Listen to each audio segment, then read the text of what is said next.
তো মর্নিং সবাইকে। আমার মর্নিং হয়েছে ঠিক 3:30-র দিকে, 3:40-এর দিকে। আমি মাঠে চলে এসেছি 3:50 থেকে 4টে। দেখো লাইট নিয়ে এসেছি, এ দেখো বালতিতে রাখা লাইটটা। ওই লাইট ধরে দাগগুলো দেখতে পেয়েছি, দাগ দেওয়া আছে, এই দাগ দেওয়া আছে, এই লম্বা দাগ দেওয়া।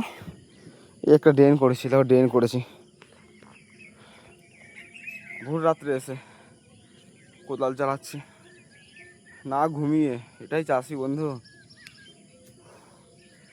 মানে দিনের বেলা এত রোদের তাপ দিচ্ছে আর এত গরম লাগছে না।